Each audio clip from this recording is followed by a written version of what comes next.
Imagine que tu as une belle boîte de chocolat, tu en choisis un au hasard, il a l'air délicieux et surprise. C'est un goût que tu n'aimes pas. Pourquoi? Parce que tu n'as pas regardé ce qu'il y avait à l'intérieur. Dans la vie, c'est pareil. Si tu restes en surface, tu peux te tromper ou passer à côté de choses précieuses. Alors pourquoi ne pas creuser un peu plus et aller au fond des choses?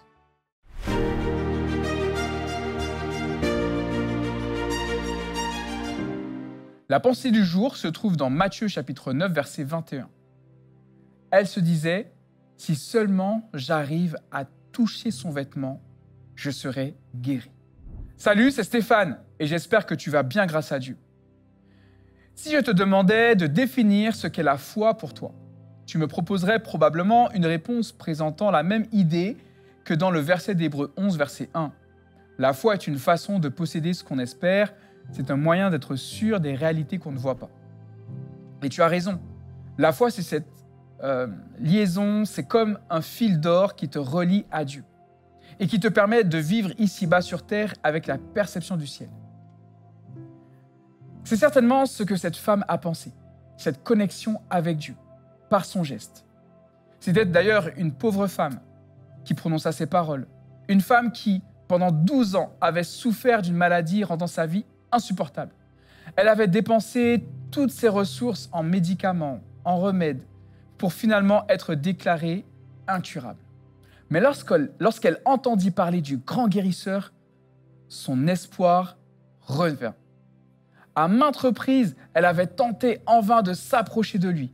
Elle commençait à désespérer lorsque, en se frayant un chemin à travers la foule, elle s'approcha de lui. Mais dans la confusion, elle ne pouvait ni lui parler, ni apercevoir plus qu'un bref instant sa silhouette.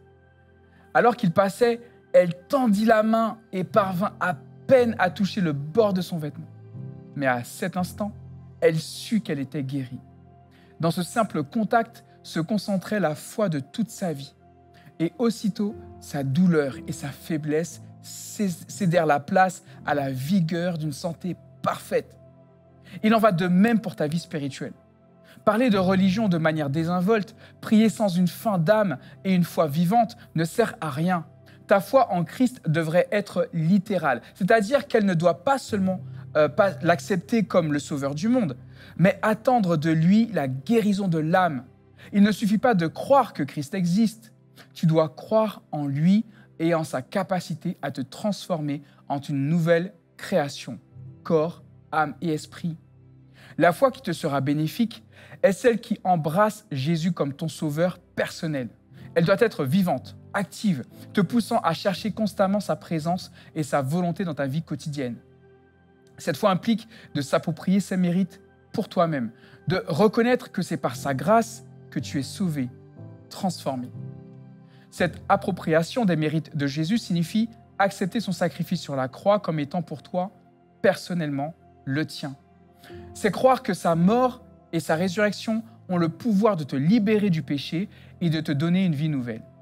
C'est une foi qui ne se contente pas de connaissances théoriques sur Jésus, mais qui s'engage pleinement dans une relation personnelle avec lui.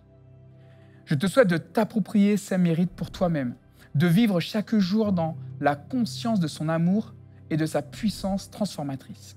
Puisses-tu expérimenter la paix, la joie, la plénitude qui découle d'une foi authentique et vivante en Jésus.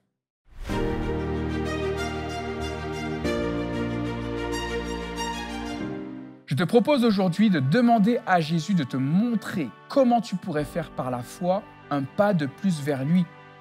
Dis-nous dans les commentaires ce que le Seigneur t'aura inspiré. Ça pourrait faire énormément de bien aux personnes qui liront. Que Dieu te bénisse.